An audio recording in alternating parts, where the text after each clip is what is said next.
Got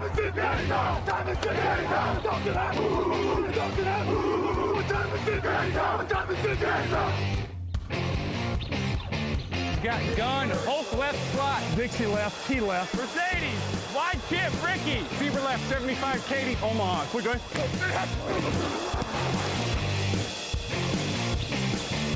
Last play of the game. Who's going to win it? Luck rolling out to the right. Dumps it up to Donnie Avery. Yeah! Goal line. Touchdown. Touchdown. Touchdown. Touchdown. Hello, bonjour et bienvenue à tous pour l'épisode numéro 451 du podcast Touchdown Actu. Alain Mattei, très heureux de vous retrouver pour une nouvelle émission. J'espère que vous vous portez bien à mes côtés cette semaine. Victor Roulier et Fidèle au poste. Bonjour Victor. Et bonjour Alain, bonjour à tous. T'es un peu devenu l'homme du jeudi, je suis en train de réaliser. Oui, mais si on rentre dans les coulisses, c'est que les heures d'enregistrement ne sont pas forcément les mêmes le mardi et le jeudi.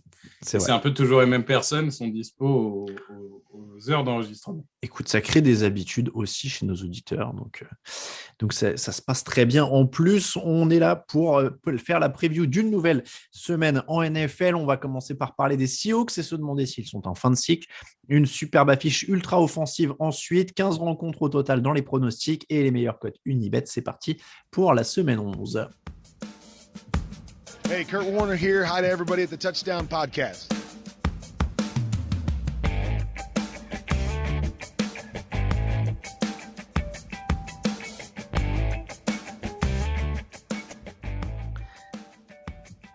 Trois victoires, 6 défaites, 30e attaque sur les yards gagnés, 31e défense sur les yards encaissés. On ne dirait pas comme ça, mais on parle des Seattle Seahawks, une équipe qui a gagné au moins 9 matchs par saison depuis 2012. Victor, y a-t-il un vrai souci avec cette équipe de Seattle ou alors on dit juste c'est parce que Russell Wilson il était blessé, mais sinon ça va? Je pense qu'il y a un vrai souci. Après, ça fait très longtemps que Seattle est une anomalie. Je m'explique, c'est que depuis le démantèlement des Legion of Boom, tous les ans, on voit qu'il y a d'énormes trous dans l'effectif, que ça soit, et on y reviendra toujours aux mêmes endroits, la défense notamment, cornerback, la ligne offensive, etc. Tous les ans, on se dit, ils vont se planter parce que, OK, il y a Pete Carroll, il y a Russell Wilson, mais quand même, les trous sont trop énormes. Et tous les ans, ils arrivaient à faire de saison extraordinaire. Tu l'as dit, 9 victoires depuis 2012, il y a une seule saison sous les 10 victoires. C'est une régularité absolument incroyable. Mais toutes les bonnes choses ont une fin. Et là, ça devient légitime, Russell Wilson ou pas, de se demander si on n'arrive pas à la fin du cycle Pete Carroll et si le besoin de renouvellement fait qu'il ne serait pas temps d'ouvrir un nouveau chapitre. Je pense que tu as tout résumé au sens où les lacunes restent les mêmes encore et encore. 29 sacs encaissés cette saison, ils sont 5e en NFL. La défense limite la casse sur les points, mais en gros, elle navigue quand même dans les mêmes eaux depuis 5 ans, puisque la Legion of Boom s'est finie en 2016. Donc, tu disais fin de cycle de Pete Carroll. Est-ce qu'il y a une vraie faute de Pete Carroll et du manager John Schneider, puisqu'ils sont quand même, c'est un binôme, c'est cette équipe depuis des années. Est-ce qu'il y a des fautes dans la construction de l'effectif ou est-ce que c'est plus leur philosophie qui est en échec? Parce que je commence à avoir l'impression qu'au final, c'est pas une faute quand ils répètent la même chose depuis 5 ans. C'est qu'ils se disent qu'ils vont gagner comme ça. Je pense qu'il y a plusieurs choses. Il y a la construction d'effectifs. On l'a vu, ils n'ont pas vraiment été capables de sauvegarder leur asset, comme on dit, puisqu'ils ont été capables de balancer 2 premiers tours pour Jamal Adams, qui se sont retrouvés dans une draft, par exemple, l'année dernière, où ils n'avaient que 3 choix. Et ils commençaient au 3e tour. Donc, c'est quand même à un moment, quand tu n'as pas de choix de draft, la draft, ce n'est pas une fin en soi, mais ça permet quand même de renouveler ton effectif avec des jeunes joueurs talentueux et qui ne coûtent pas cher parce que la gestion du cap, c'est toujours compliqué. Donc déjà, quand tu te prives de ça, ça devient compliqué. La construction du staff aussi, moi, m'interpelle. J'ai l'impression que finalement, on se retrouve avec toujours les mêmes recettes, c'est-à-dire un nouveau coordinateur offensif dont on va te dire il va installer quelque chose de nouveau. Finalement, on fait toujours la même chose. Donc, comme tu dis, c'est un peu la patte Pete Carroll. Et tu as finalement l'impression que le coordinateur offensif, c'est juste un mec qui est là pour faire illusion, mais que de toute façon, ils continueront à courir sur 3 et 8. J'exagère à peine. Mais j'ai l'impression qu'ils sont enfermés dans ce système de on joue un peu à l'ancienne. Et puis, si on est en 3 et 12, Russell Wilson, il va se débarrasser de 4 défenseurs et il va faire une passe de 35 yards.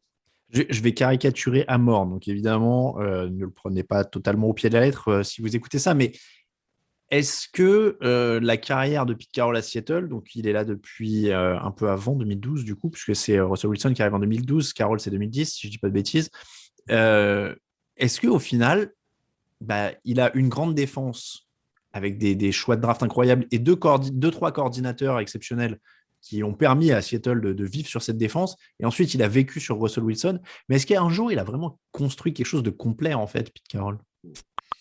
Oh, quand même, l'effectif, on ne peut pas lui enlever que l'effectif qui va 2 fois au Super Bowl était quand même extrêmement complet. Et j'ai du mal à taper sur un entraîneur qui a réussi à faire, on l'a dit, 9 victoires au minimum tous les ans. Donc, je ne suis pas en train de dire que c'est un mauvais. En plus, c'est un des rares qui a réussi la transition entre le college football et la NFL. Enfin, il a fait des allers-retours, mais vous voyez ce que je veux dire. Non, je pense que c'est un coach très solide, mais que tous les coachs arrivent parfois en fin de cycle. Regarde Andy Reid aux Eagles. Personne n'a jamais dit que c'était un mauvais coach. C'est juste qu'à un moment, au bout de 13 ans, tu étais en fin de cycle et il fallait faire quelque chose de nouveau. J'ai l'impression qu'ils sont un peu dans cette configuration-là. Pete Carroll a 70 ans, c'est le coach le plus âgé en NFL. Oui. Est-ce que, à l'heure actuelle, avec l'effectif actuel, tu penses qu'il pourrait être meilleur avec quelqu'un d'autre? Non, je pense que l'effectif doit être reconstruit. Et à mon avis, et alors vous le savez, hein, quand on encense une équipe, elle perd des matchs. Donc là, comme on dit que Seattle est en fin de cycle, ils vont en gagner. Hein, donc vous inquiétez pas, les supporters de Seattle. Mais je pense que là, on est sur une reconstruction qui va être un peu plus moyen terme. Je n'ai pas envie de dire long terme, parce que le long terme n'existe pas en NFL. Mais il va falloir quelques années pour reconstruire cet effectif. Je pense qu'aujourd'hui, quand on voit la défense, à part un safety surpayé à 15 millions, il y a qui? Il y a Bobby Wagner, on l'adore, mais il a un certain âge. Il ne va pas être éternel. Et finalement, les armes sont quand même très limitées. Donc, il va falloir reconstruire une défense. Il y a Quandre Diggs qui est là, mais il va falloir reconstruire une défense. Il va falloir enfin investir sur la ligne offensive. Et pour ça, il va falloir se débarrasser de gros contrats et il va falloir enfin investir sur la draft. Moi, j'ai l'impression aussi que ce serait symbolique de relancer maintenant et peut-être le GM avec, hein, du coup, parce que symboliquement, ça lance la deuxième partie de carrière de Russell Wilson. C'est-à-dire que maintenant, on sait que c'est une superstar, que c'est le MVP, que c'est le franchise player, que c'est son équipe. Et je pense qu'en effet, symboliquement, tu peux dire, voilà, il va avoir une deuxième carrière, il a dit qu'il veut jouer 20 piges. Alors, je ne sais pas, maintenant, ils veulent tous jouer jusqu'à 40, 45 ans. Il va jouer jusqu'à 40 ans, mettons. Donc, il lui reste 8 ans. Ouais, c'est le moment où il faut peut-être changer un peu de philosophie, faire un peu différemment, peut-être être un peu plus agressif sur les échanges, j'en sais rien. Il a 32 ans. Il y a un moment, ça fait quand même plusieurs années en tout cas plusieurs mois, et j'ai l'impression quand même 2 ans, que la relation est quand même un peu... c'est pas un hasard s'il voulait difficile. Partir de toute façon. Voilà. Lui, il le voit qu'il y a un effectif à reconstruire. Donc, si tu veux le garder, je pense que tourner la page et dire qu'il y a des mecs qui vont arriver et on construit pour ta deuxième partie de carrière, ça peut être aussi intéressant pour lui, je suppose. Donc tout ça s'aligne pour dire qu'en effet, ça sent quand même la fin de cycle pour Pete Carroll. Après, l'autre question, c'est de savoir si les dirigeants de Seattle pensent la même chose. Ils sont plutôt stables, non? Michael Holmgren était resté un moment avant. C'est pas une franchise qui change énormément. Il y a Mora qui fait 1 an entre Holmgren et Carroll, oui, c'est vrai. Si je dis pas de bêtises. Mais sinon, il y a eu Knox qui est resté un moment. Il y a eu Flores. Non, c'est vrai qu'ils ont tendance à être quand même plutôt stables. Ouais. Ouais. Voilà, oui, Jim Mora, en effet, 2009. Michael Holmgren, 99 à 2008. Donc oui, c'est pareil, il est resté un moment. Petit quiz. J'aime bien, tu sais que j'aime bien glisser des petits quiz. Il n'y a que 4 coachs qui sont en poste depuis plus longtemps que Pete Carroll. Est-ce que tu sais me dire qui? Donc Pete Carroll, c'est 2010. Bill Belichick. Ouais, facile. 2000. Sean Payton. 2006, en effet. Et il m'en manque combien? 1 ou 2? Il t'en manque 2. Il m'en manque 2. Alors, attends. Mike Tomlin. Mike Tomlin, 2007. John Harbaugh. Et John Harbaugh, 2008. Bien joué. Ouais. Implacable. Ce qui me permet de teaser un petit peu la soirée de Thanksgiving. Il y aura des quiz. N'hésitez pas à venir regarder le. J'en parlerai à la fin. Je ne perds pas mes moyens. Je vous ferai le podcast, je vous ferai le programme de Thanksgiving à la fin de l'émission. Bon, donc ça commence à sentir un petit peu la fin. Pronostic pour la suite. Je rappelle quand même, 9 participations au playoff depuis 2010, 2 participations au Super Bowl, 1 titre. C'est toujours dur de tourner la page, surtout quand il y a un tel palmarès. mais on a l'air plutôt d'accord sur le fait qu'il faudrait la tourner. Pronostic pour la suite. Alors là, je te demande 2 pronos, la fin de saison et l'intersaison. C'est-à-dire, est-ce qu'ils vont faire quelque chose?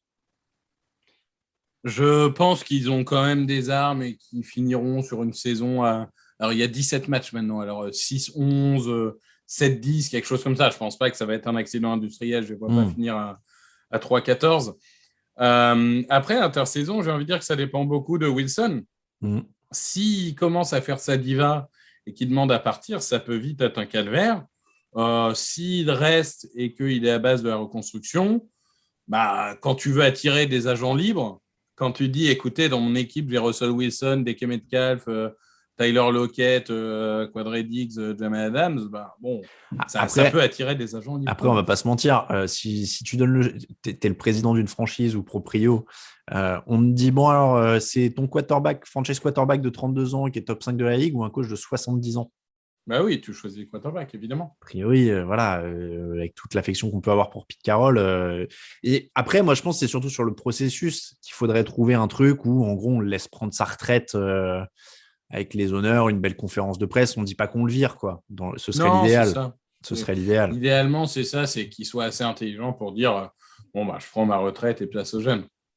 Donc, on va. Je ne sais pas si on espère ça, mais en tout cas, ouais, ce serait le scénario probablement idéal pour Seattle. Donc voilà, pour une fois, comme tu disais, on n'a pas encensé. Donc, a priori, il n'y aura pas de malédiction. On passe à la fiche de la semaine.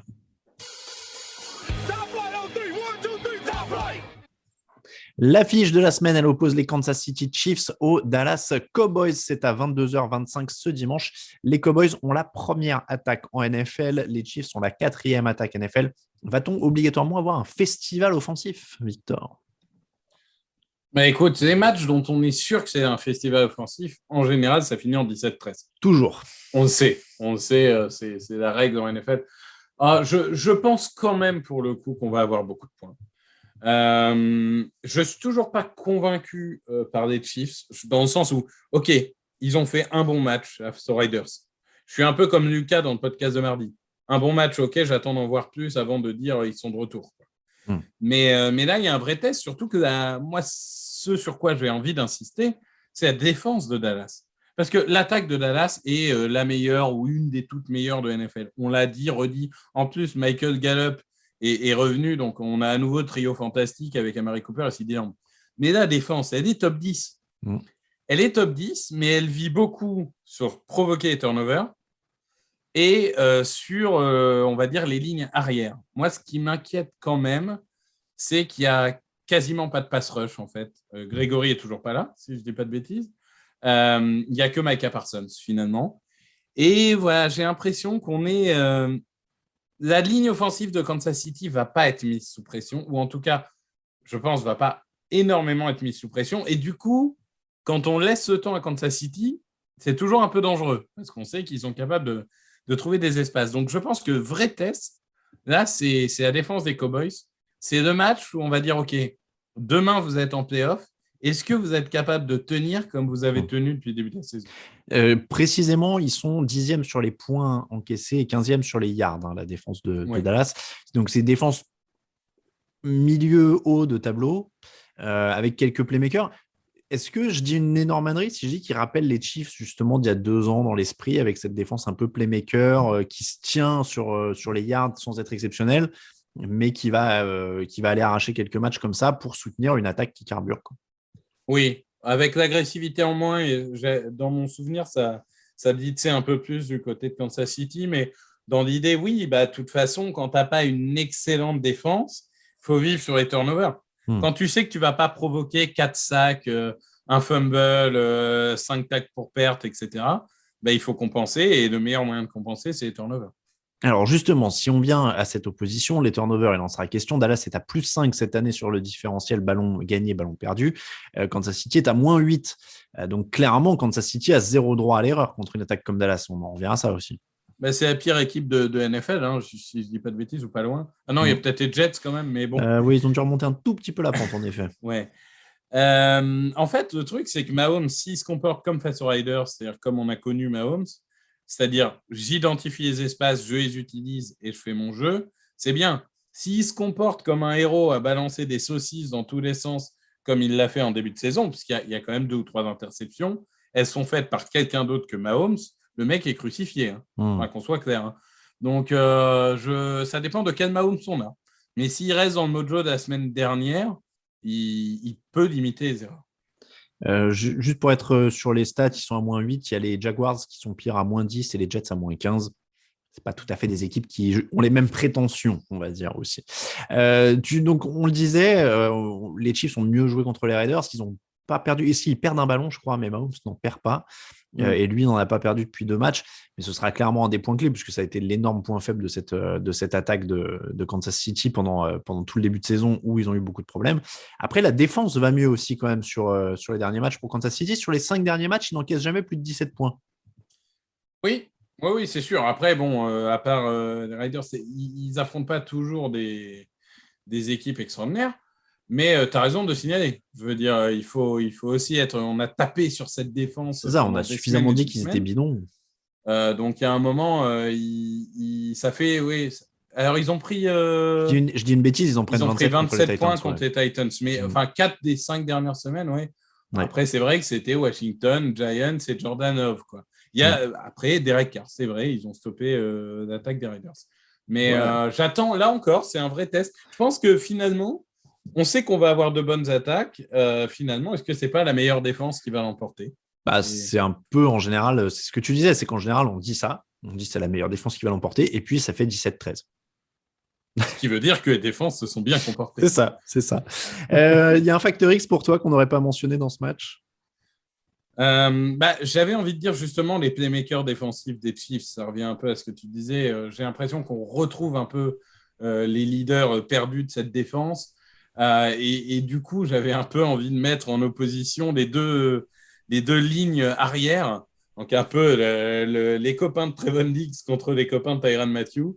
Et je pense que c'est vraiment là que ça va jouer, parce que si Trevon Diggs arrive à muser Tyreek Hill, sachant que Kelsey est quand même un peu limité cette année. Et qu'il n'y a pas grand-chose d'autre à côté.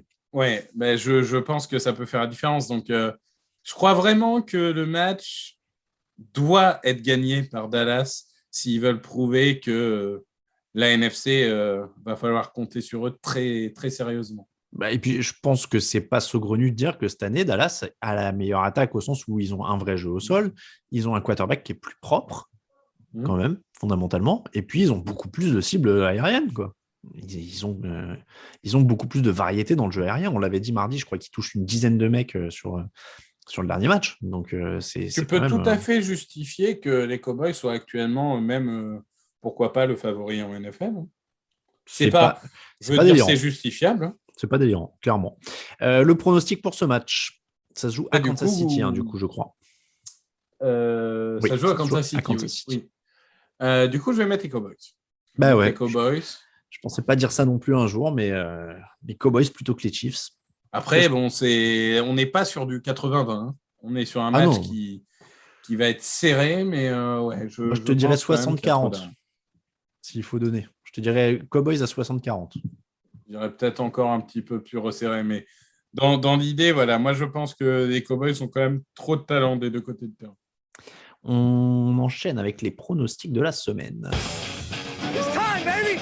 Make it special tonight! Make tonight special! It's our night, and it's our division. It's our time to go win it. We're gonna start fast and finish strong. Yes, sir. We're gonna work on 3. 1, 2, 3, work!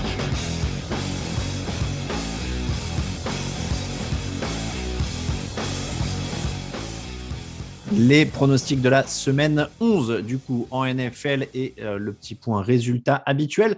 Encore une grande semaine pour l'équipe des pronos TDA. On a eu un 5 du côté de Raphaël et de Raoul. On est à 6 pour moi, 7 pour Grégory et Victor et 8 pour Lucas, qui signe la meilleure semaine quand même. Du côté du classement, je prends la tête. Et donc, je crois que c'est la première fois de l'année. 96. 95 pour Raoul et Raphaël, 93 pour toi Victor, 92 pour Lucas, 90 pour Grégory. Donc le meilleur au niveau des pronos, je disais, c'est moi en haut du classement, ça fait 64% de bons pronostics. On n'a pas fait les pourcentages des années précédentes, donc je ne pourrais pas vous comparer le pourcentage, mais je pense qu'il est plus bas que l'an dernier. L'an dernier, on avait sacrément carburé, parce que l'an dernier, on avait remarqué qu'on était beaucoup plus haut que l'année d'avant. On avait suivi et on était vachement plus haut que l'année précédente. Donc, je pense que ça va être l'année dernière qui était une anomalie en termes de. En même temps, ça fait très longtemps qu'on n'a pas eu une NFL aussi homogène que cette année. Hein. C'est vrai. Quand tu vois qu'il y a 15 équipes de NFC qui sont ou qualifiées en playoff ou à un match des playoffs, on est à moitié de la saison. C'est délirant. C'est vrai. Les pronostics donc de cette semaine, on commence avec le match du jeudi, qui est donc dans la nuit de jeudi à vendredi pour nous en France à 2h20, 2h30 du matin, et il oppose les Falcons, je commence par l'équipe à domicile, donc les Falcons aux Patriots, l'équipe en forme du moment. A priori, ils sont quand même beaucoup plus complets, ils ont une meilleure défense, ils ont une meilleure ligne offensive, ils ont un meilleur jeu au sol.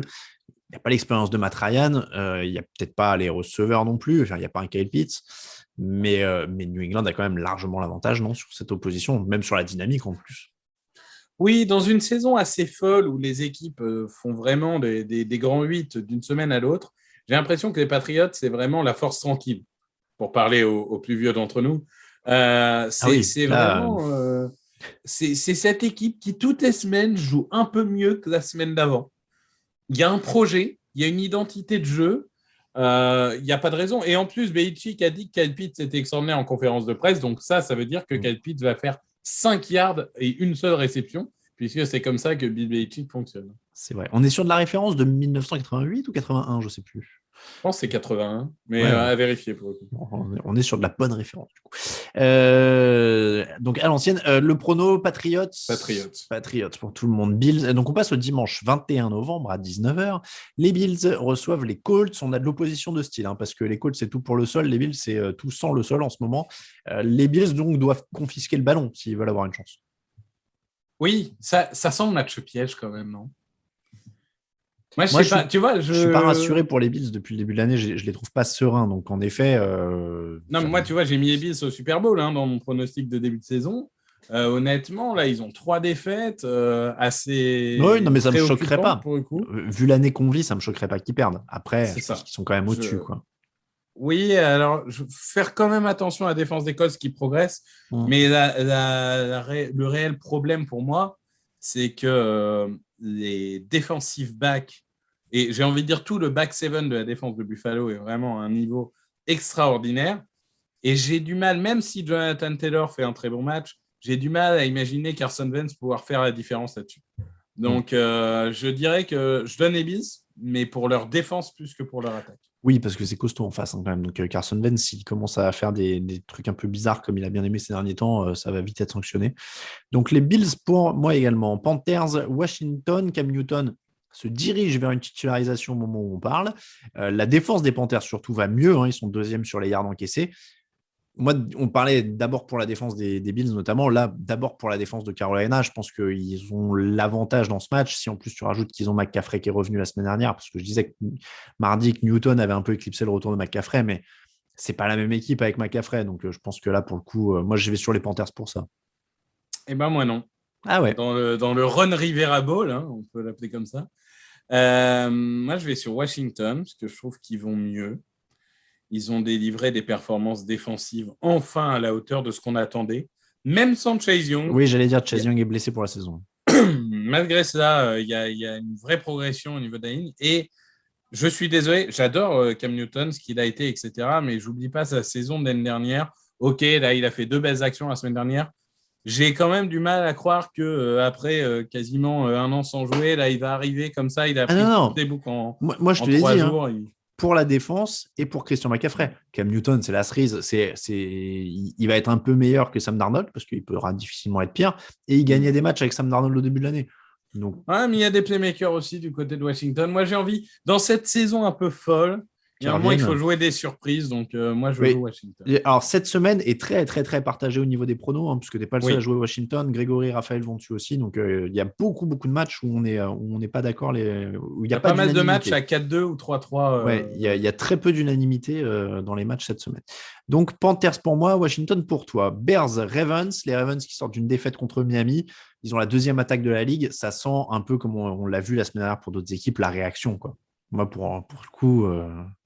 Pour l'instant, on va plaider accident. Oui, voilà. On va plaider accident. Le match du jeudi, en plus, qui est toujours un peu compliqué à gérer pour certaines équipes. voilà, ils vont remettre la machine en route. Mention quand même à Justin Fields qui progresse. Hein. Je veux dire, il a eu un premier match, je ne sais plus si c'était son premier ou son deuxième, où il fait ce fameux 1 yard à la passe en net. Enfin, c'était un peu terrible. Et depuis, il progresse quand même chaque semaine et il commence à prendre vraiment le contrôle de cette équipe. Bon, il va encore mieux quand Matt Nagy est absent pour Covid, donc ça serait bien qu'il soit absent un peu plus longtemps. Mais globalement, je trouve qu'il y a quelque chose qui est en train de se construire. Donc, mention quand même aux Bears qui peuvent avoir de l'espoir pour le futur. Bon, les Ravens pour tous les deux. Browns, Lions. Les Browns qui ont peut-être du mal en attaque. Ils ont pris un wagon de points contre les Patriots. Mais là, avec leur défense sur les sacs, 5e sur les points autorisés, Jared Goff peut-être pas là. Ils sont censés martyriser Détroit, non? Oui, Steelers, c'était censé martyriser aussi. Je sais pas, Détroit, cette année, c'est un match sur deux. Un match sur deux, ils sont écrasés. Un match sur deux, ils embêtent un peu tout le monde. Mais ça se trouve, le mec qui va remplacer Goff va être exceptionnel d'ailleurs. Après, ils ont prévu un fauteuil roulant pour Baker Mayfield ou ça se passe comment? Ça, c'est plus embêtant. Il pourrait être accroché pour ça, hein, parce qu'il galère en attaque. J'espère qu'ils l'ont mis dans un frigo toute la semaine parce que là, apparemment, il y a quand même 3 membres sur 4 qui sont en train de grincer, donc c'est compliqué. Non, globalement, je pense qu'ils ont suffisamment d'armes, blague à part. Je pense que les Lions peuvent parfois faire des coups d'éclat comme contre Baltimore ou comme contre les Steelers. Mais je pense que normalement, rien qu'avec le jeu au sol, ça devrait suffire. Ouais. Donc, les Browns pour tout le monde. Jaguars, 49ers. L'attaque des Jaguars pouvant difficilement faire quelque chose en ce moment, ça semble quand même très compliqué. Même si la défense a montré du mieux ces dernières semaines, ils vont peut-être ralentir un petit peu San Francisco, mais San Francisco a l'air de quand même beaucoup mieux tourner depuis 2 semaines. Donc là, ça me semble un pronostic assez évident aussi. Je crois que c'est un dessous où on a l'unanimité d'ailleurs. Hein. Oui, j'ai arrêté de croire à Jacksonville, ça y est. Bah oui, ça y est, j'ai arrêté de croire qu'un jour ils vont se réveiller. Je suis ébahi par la faiblesse de cette attaque. Et je veux dire, il a toutes les excuses du monde, mais enfin, Trevor Lawrence, il va falloir qu'il progresse vite. Non, là, il n'y a pas de raison. Les 49ers, tu as dit, vont mieux. Ils recommencent à installer ce qu'ils savent faire. Une défense correcte, un jeu de course dominant. Donc, normalement, pas de problème. Minnesota Vikings, Green Bay, donc 49ers pour tous les deux. Vikings, Packers. Les Packers sont la 3e défense sur les yards encaissés. Et oui, c'est un bon test face à tous ces playmakers, face à Dalvin Cook, face à Adam Thielen, face à Justin Jefferson. C'est un bon test. En plus, ces matchs de division, c'est toujours une horreur à pronostiquer. D'ailleurs, la rédaction est partagée. On a deux Vikings, ouais. Je pense en effet que des Packers, quand même, cette année, c'est rare de pouvoir autant vivre sur leur défense. Même face aux Chiefs, c'était bien. Face aux Seahawks, c'était parfait. Parfait. Il y a eu 2-3 offrandes de Russell Wilson, mais enfin bref. Je trouve que vraiment, il y a un équilibre. Et c'est rare à Green Bay d'avoir un équilibre. Ce n'est pas quelque chose auquel on est habitué. Et ça me rend assez confiant pour eux. Donc, je pense qu'ils vont gagner. Et Green Bay aussi. Les deux combinés Vikings, je balance, c'est Raoul et Grégory. Jets, Dolphins, on est toujours à 19h, match de la loose. Belle occasion quand même de briller pour Tua face à une défense qui est affreuse depuis quelques semaines. La défense de Miami est en forme face à Joe Flacco, qui revient. Alors, Joe Flacco qui peut repartir à tout moment, hein, puisque je viens de voir qu'il vient d'annoncer qu'il n'est pas vacciné. Donc, s'il y a Covid, c'est quarantaine. Ou s'il y a cas contact, c'est quarantaine aussi. Donc, les Dolphins, avec leur défense qui progresse, normalement, ça le fait contre les Jets, Victor. Ben oui, écoute, les Jets, ils ont eu une semaine de bonheur et puis c'est rapidement retombé dans le terrible. J'ai regardé le match en entier de dimanche. J'avais mal pour eux, vraiment. Même, on ne voit pas Joe Flacco en sauveur. Je veux dire, on a bien vu qu'il est cramé depuis déjà 2 ou 3 ans, si ce n'est plus. Donc, ça devrait le faire pour une équipe des Dolphins qui est quand même en train de se remobiliser. Donc, les playmakers défensifs sont là. Et Tua est revenu. Donc, non, on va miser les Dolphins.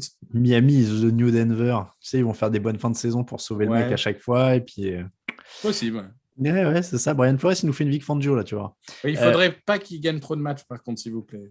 Ah oui, c'est bien qu'il histoire de premier choix. Bon, Miami pour tout le monde. Philadelphie, New Orleans Saints, on est toujours à 19h. plutôt un match intéressant, dis donc, pour Philadelphie, ça, parce qu'avec ce jeu au sol, ça peut casser un peu la défense des Saints. Je pense qu'on est peut-être sur le plus gros 50-50 de cette semaine. C'est vrai. Parce qu'il y a des Eagles qui vont mieux. Offensivement, ça tourne. Ils ont trouvé un mojo. C'est jeu de course, jeu de course, jeu de course. C'est leur identité. Ils s'en sont construits une. La défense est toujours un peu aux abonnés, enfin, en tout cas très inconstante. C'est tout ou rien. Et du côté des Saints, il y a une défense qui tient, mais il y a une attaque qui est toujours sans imagination. Alvin Kamara devrait revenir. En tout cas, il s'est entraîné. Donc, on peut espérer qu'il revienne. Après, dans quel état, je ne sais pas. Mais je pense que ça va vraiment être force contre force et faiblesse contre faiblesse. Et dans ces moments-là, j'ai tendance à privilégier l'équipe qui a le plus de talent à l'instant X. Et je pense quand même que la défense des Saints a beaucoup de talent, que l'attaque, j'ai dit, les blessés sont en train de revenir. Donc, au point, je donne les Saints. Et puis, depuis que je mise contre les Eagles, ils gagnent des matchs, donc autant continuer. Mais vraiment, je pense que c'est le 50-50 de la semaine. Et ben moi, justement, j'y vais avec les Eagles parce que j'aime bien ces équipes qui se trouvent une identité. Et puis voilà, alors évidemment, les Saints sont toujours dangereux, même quand il y a plein de blessés, même, ils sont très bien coachés. Mais ce côté jeu au sol, quelques banderies, Devonta Smith, etc., ça marche bien. Dans un match où il y a des doutes de partout, il y a des mecs un peu cassés, il y a Miles Sanders qui est sur le retour, mais qui n'est pas encore activé. Voilà, les Saints, ils n'ont pas de quarterback vraiment en ce moment. Enfin, ils ont Trevor Siemian qui joue, Tyson Hill qui va rentrer faire des morceaux, Alvin Kamara qui revient de blessure. Je vais jouer les Eagles sur la dynamique. Titans, Texans. Les Titans, donc toujours privés de Derrick Henry et de Julio Jones, mais en face, il n'y a pas grand-chose. Alors, restons ouverts à toutes les éventualités après les semaines qu'on a vues. Est-ce que c'est ça la grosse surprise de la semaine et qu'il faut miser sur les Texans? J'ai cru que tu m'as dit restons ouverts, Deshaun Watson va être titulaire. Non, c'est le grand retour. Non, justement. Est-ce que les Texans vont taper les Titans avec Tyrod Taylor, quoi? Non, moi, des Texans, je pense qu'ils vont faire une Jaguars. Ils ont gagné, une Jaguars de l'année dernière. L'an dernier, ouais. Ils ont gagné le premier match. Tout le monde s'est dit, ils sont moins mauvais qu'on ne pensait. Puis en fait, très doucement, ça va aller vers le premier choix de draft, premier ou deuxième, on verra avec 2-3. C'est un duel haletant, mais non, là, je pense que les Titans, malgré tout, il faut quand même rendre hommage à Tannehill. Parce qu'on a souvent dit, oui, c'est un game manager, mais vous vous rendez compte, il a A.J. Brown, il a Corey Davis, il a Derrick Henry, il a tout. Là, il a une ligne un peu fracturée, il n'a plus Derrick Henry, il n'a plus A.J. Brown, il n'a plus Julio Jones, il n'avait pas A.J. Brown en début de saison, et pourtant, il fait ses matchs, et il s'en prend des sacs, il se prend des sacrés contacts à tous les matchs, et pourtant, il arrive à tirer le meilleur. Donc, je pense que là, on peut tirer un gros coup de chapeau à Tannehill qui est en train de porter cette attaque. On ne l'a jamais vu autant porter une attaque à lui tout seul. Les Titans, donc pour tout le monde, les Raiders contre les Bengals, on est à 22h05. Deux équipes calmées après un gros départ. Qui se relève, du coup? Et qui se relève C'était vraiment deux des belles sensations du début d'année. Et ils ont été largement calmés, alors pour des raisons très différentes ces dernières semaines, mais le résultat est le même, c'est qu'ils sont calmés. Oui, et puis en plus, ils ont. C'est sûr que les deux dernières défaites des Bengals, c'était les Browns, si je ne dis pas de bêtises, qui étaient en bail. Là, les Raiders, c'était les Chiefs, donc c'est deux grosses défaites quand même. J'ai envie de partir sur les Bengals parce que pour toutes les raisons qu'on a évoquées dans le podcast il y a 3 semaines, qui pour moi sont toujours valables, ce n'est pas une défaite qui va remettre en cause ça. Je pense que c'est une jeune équipe qui se construit et qui progresse. Et quand même, cette équipe des Raiders, il y a un moment où tous ces faits de jeu, cet entraîneur qui part, ces joueurs qui sont suspendus, voire plus grave, il y a un moment, ça va commencer à se payer. Et j'ai l'impression qu'ils arrivent à un moment, Derek Carr, il ne pourra pas tout faire tout seul. Josh Jacobs, de toute façon, il est continuellement blessé. Je veux dire, ma fantaisie le sait. Il y a 3 choses dans la vie qui sont sûres: la mort, les taxes et Josh Jacobs questionable. Tu vois, c'est 3 choses qui maintiennent l'univers en équilibre. Donc, j'ai envie de donner les Bengals. C'est ce que c'est, j'ai Saquon Barkley dans la main. J'ai les Bengals aussi, j'ai un peu peur pour leur ligne offensive par moment, parce que si Max Crosby fait un bon match, etc., mais Mais en effet, il y a eu trop de coups durs là, du côté de Las Vegas ces derniers temps pour que je mise sur eux. Donc, je vais aller sur les Bengals aussi. Le Chiefs Cowboys, il est à 22h25, on l'a dit tout à l'heure. Donc, on a tous les deux misé sur les Cowboys. Les Seahawks contre les Cardinals, 22h25 aussi. Ça, c'est une belle affiche. Si Kyler Murray revient, si DeAndre Hopkins revient, parce qu'il y a aussi ça. Donc, s'il y a ces retours-là, il est dur à pronostiquer maintenant, parce qu'en effet, on n'a pas ces cartes-là. Mais s'il revient, c'est un sacré choc. Et les Cardinals sont au-dessus, ils sont beaucoup plus complets. Oui, mais là, alors eux aussi, on peut plaider l'accident, mais un sacré accident. Ils se sont fait rouler dessus, donc ça a été terrible. Et même la défense qu'on a encensée depuis des semaines est passée à côté. Je pense en effet qu'il y aura de match réaction. Et comme on l'a dit en début d'émission, les Seahawks, tous les deux, on ne mise pas vraiment sur un réveil total. Donc, normalement, le retour de Kyler Murray devrait faire du bien. Si, encore une fois, parce qu'ils sont un peu en mode non, il va revenir, mais ils disent ça depuis 2 semaines. Le problème des quarterbacks mobiles et des chevilles, c'est toujours un peu. Ouais, je sais pas. J'étais en train de. Non, ils ne sont pas encore joués cette année. Ils se joueront en dernière semaine après la deuxième fois. Donc, les Cardinals pour moi aussi. Donc, on verra bien si tout le monde revient. Le match dans la nuit de dimanche à lundi à 2h20 du matin, ce sera Chargers-Steelers. Là, on a de l'incertitude pour Ben Roethlisberger et pour TJ Watt. Du coup, en tout cas, pour ce qui est du pronostic, moi, ça me semble logique d'aller sur les Chargers, partons sur ces bases-là. Et en plus, sur ce qu'on a vu contre les Lions, je pronostique les Chargers. Après, si Ben Roethlisberger et TJ Watt sont là, c'est pas le même match non plus. Oui, il y a Joey Bosa aussi, de l'autre côté, qui est en Covid-list. Oui. Mais alors, Covid-list, il est cas contact, il n'est pas cas positif, oui, et il a déjà un test négatif. D'accord, voilà. Mais j'ai fait l'erreur, moi, dans le déj, et je m'en excuse. J'ai fait une erreur dans l'article Petit Déjeuner du site, qui a été publié lundi, je crois, en mettant qu'il était positif au Covid, parce que non vacciné, et du coup, liste Covid, mais je m'embrouille dans les protocoles. Au bout d'un moment, il y a tellement de possibilités que, pour moi, s'il était liste Covid en étant non vacciné, c'est qu'il avait été positif. Mais en fait, non, les cas contacts sont automatiquement mis sur la liste. Oui. Mais par contre, ils ont le droit de tester dès le premier jour, et du coup, c'est un peu plus facile. Alors que s'il avait été positif, c'était quarantaine automatique de 10 jours et il pouvait revenir même s'il était positif. Comme Aaron Rodgers. Ouais. Ce qui est étrange d'ailleurs, mais bon. Je cherche plus de sens depuis mars 2020. Surtout quand c'est Aaron Rodgers. Ouais, oui, quand c'est la NFL.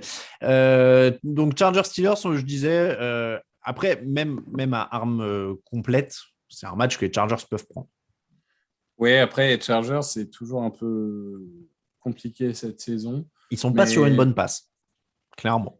Oui, et puis ils sont sur le fil du rasoir à chaque fois, d'un côté comme de l'autre. Mais bon, je pense quand même que ça suffira, mais à voir. Chargers pour tous les deux, préparez-vous en tout cas aux images et aux trucs sur les réseaux sociaux de le stade des Chargers est rempli de maillots des Steelers, parce qu'en général, ça c'est sûr. Ça voyage bien. Le match dans la nuit de lundi à mardi à 2h15, Tampa Bay Buccaneers, New York Giants, ça sent le match de la vengeance, du retour de l'énervement de Tom Brady. Parce que là, il a perdu 2 fois de suite en plus. Bah oui, mais il était censé faire le match du retour de la vengeance de tout ça face à Washington. Après la défaite face aux Saints, et finalement, il ne s'est pas vengé du tout. Donc, je pense quand même que c'est quand même relativement... les Giants sont relativement faibles, même si la défense va beaucoup mieux, même s'ils recommencent à gagner des matchs, mais faibles relativement à ce qu'est l'effectif des Buccaneers. Donc, je mettrais quand même les Buccaneers, mais attention, parce que là, pour parodier, c'est quoi ? C'est le PSG qui a les crises de novembre ? C'est ça ? Je ne sais pas, moi, j'avoue que... Je ne sais plus quel club où à chaque fois les médias font la crise de novembre. Là, une défaite et on ne serait pas loin de la crise de novembre des Buccaneers. Bon, en tout cas, peut-être retour de Saquon Barkley qui a repris doucement l'entraînement. Oui, en route il se fera la cheville au milieu du premier quart. C'est ce que j'allais dire. J'allais dire en route vers sa prochaine blessure, Saquon Barkley. La récupération est toujours une rééducation vers la prochaine blessure pour certains joueurs comme. Ne draftez pas de running back au premier tour. Hein. Oui, je croyais que tu parlais de la fantaisie encore. Je me disais, oui, mais bien que j'en prenne un. Je précise, je n'ai pas pris Barkley au premier tour de la fantaisie. Sinon, je ne l'aurais pas pris au premier tour. C'est parce qu'il m'est tombé sur les genoux au deuxième. Je me suis dit, bon, allez, ça se tente, il va avoir plein de ballons et tout ça. Et évidemment, même au deuxième, ça ne les valait pas. Les cotes. Je ne sais pas pourquoi je m'épuise encore à jouer à Fantasy Football. Ça me Tous ruine. les ans, tu dis que tu vas arrêter. Ouais, ça me ruine. Là, c'était une ligue un peu improvisée et tout. C'était pour l'occasion. Oui, Voilà. c'était une ligue spéciale. C'est une ligue spéciale. Le combiné Unibet, donc, le combiné des meilleurs cotes Unibet. Victor, est-ce que tu en vois une déjà qui t'inspire? Le Colts, il a 3,32, dis donc, si tu crois à la surprise. Oui, alors là, pour l'instant, on n'est pas encore dans le YOLO. On est plutôt sur la recherche des bonnes cotes. Le Saints, il est pas mal si tu penses que c'est un vrai 50-50. Le Packers à 1,71. Je trouve que Vikings à 1,94. Je trouve que c'est pas mal. Après, les Saints sont à 2. Ouais. Ah, c'est dingue, ils ne sont pas favoris. Non. Ouais. Après, moi, il y en a un évident, on l'a tous les deux donné, c'était la fiche de la semaine, mais les Cowboys à 2,03. Ouais. Ah oui, c'est vrai qu'ils sont à 2,03. Bah ouais, les Cowboys à 2,03. Ah oui. Cowboys, donc les Cowboys à 2,03. Qu'est-ce qu'on met en deuxième? Alors, le Saints à 2, toi, tu penses qu'ils battent les Eagles? C'est marrant, je suis confiant sur les Philadelphie, je sais pas pourquoi. Moi, je n'ai jamais confiance en Philadelphie. Allez, t'as dit Packers à 1,71, je le mets en deuxième. Ouais, allez. Et donc, ça se joue entre Saints à 2. Saints à 2, qu'est-ce qu'on a d'autre d'intéressant? Tu croyais en Washington, ils sont à 2,27. Mais non, mais sinon, le Saints à 2 ou les Bengals sont à 1,79. Et les Cardinals sont à 1,69. Ah, mais il y a l'incertitude avec Kyler Ouais, je suis d'accord. qui m'embête. Ok, faisons ça. Bengals ou Saints, je te laisse choisir. Allez, Saints. Comme ça, j'essaye vraiment de provoquer. Le mec veut pas jinxer son équipe. 2,03 les Cowboys, 1,71 les Packers, 2 tout rond pour les Saints, 5 euros misés, 34,71 € de gain potentiel. Alors, pour le YOLO, Tu mets les Colts. Allez. 3,32. La surprise de la semaine. Washington, ça passe, non? Ouais, Washington, moi je les ai pariés. Donc... Bah ouais, c'est pour ça. Washington contre Carolina. Et les Steelers, tu sais, qui vont faire la surprise à l'expérience, tu vois. C'est toujours possible. Ouais. Hein. Allez, on monte, on est à 1, 2, 3. J'en ai rajouté 3. J'ai rajouté les Colts à 3,32, Washington à 2,27 et les Steelers à 2,78. Ça fait un YOLO à 5 euros misés, 781,45 € de gain potentiel. C'est pas mal, hein. Ce qui est pas mal. J'en profite pour le mentionner parce que je vous l'ai dit, c'était pas une blague. Si vous regardez en bas de la colonne de droite du site, maintenant, il y a un petit lien avec marqué devenez propriétaire pour les mêmes mensualités que votre loyer actuel. C'est donc une agence qui s'appelle Sferimo. Qui fait de l'investissement locatif et du neuf, et donc qui m'a dit ça nous fait marrer quand vous parlez de loyer et de surface dans le podcast sur les cotes. Donc, si vous voulez, on fait un partenariat et on met un lien sur votre site pour que les gens ils puissent acheter et tout ça. Donc voilà, je ne sais pas si on a beaucoup de nos auditeurs qui veulent acheter, mais sachez qu'il y a un lien. Donc, si vous voulez qu'on touche une com sur votre achat d'appart neuf, c'est le partenariat. Mais je leur ai dit à Sferimo, je les ai rencontrés, on a déjeuné, c'était très sympa. Je leur ai dit, je vous garantis pas que ça rapporte des gens, c'est pas tout à fait notre le cœur business, mais du coup ça nous a fait marrer. J'ai dit, vous savez quoi, comme ça on dira dans le podcast, si jamais vous faites un méga gain avec le YOLO, vous pouvez devenir propriétaire. Il y a un lien, on va bientôt mettre un lien dans les petits déj, vous retrouverez le lien dans la liste des liens partenaires qui est en bas de tous les petits déj. Vous aurez le lien vers Sferimo, donc voilà, n'hésitez pas. Bon, là, 781 €, ça ne fait pas un achat. Mais après, bon, si vous mettez 10 balles sur le YOLO de la mort, vous aurez 1562,90 € de gain potentiel. Ce qui peut faire, c'est avec les petits cours d'eau qu'on fait les grandes rivières. Donc, peut-être le début de votre accès à la propriété ou à l'investissement locatif. Donc, voilà, c'est un nouveau partenaire. C'était marrant la manière dont ils sont venus vers nous. Donc voilà, c'est ajouté sur le site, vous le savez.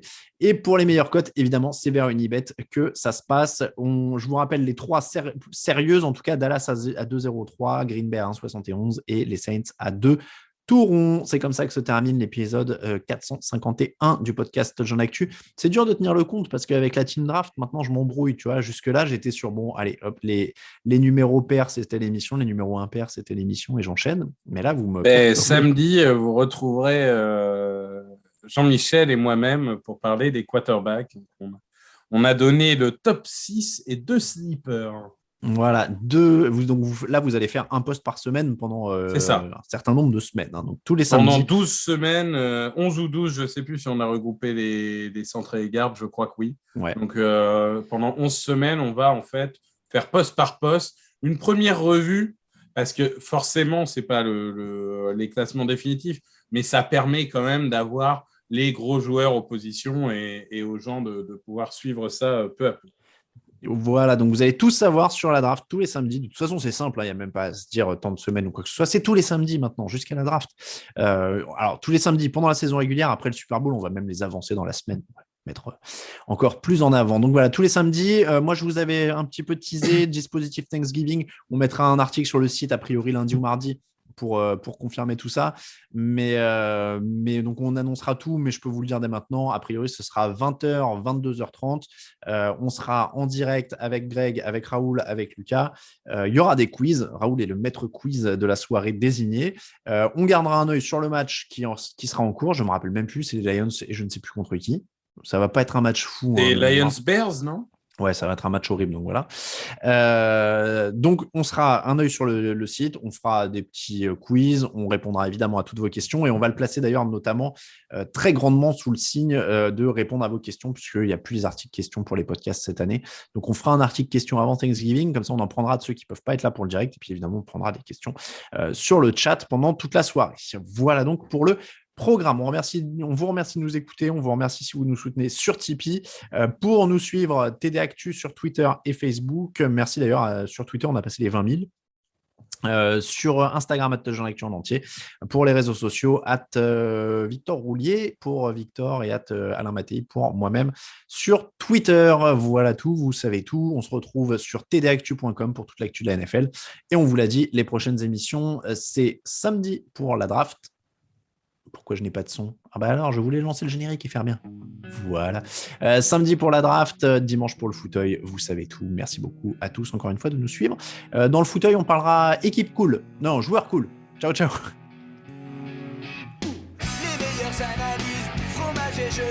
Et je baisse un peu le générique pour dire merci Victor. Je suis désolé, j'ai oublié de te dire merci. Très bonne fin de semaine Victor. Et merci à vous.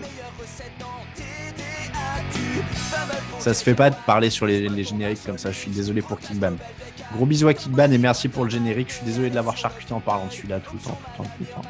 Bisous à tous. Ciao, ciao.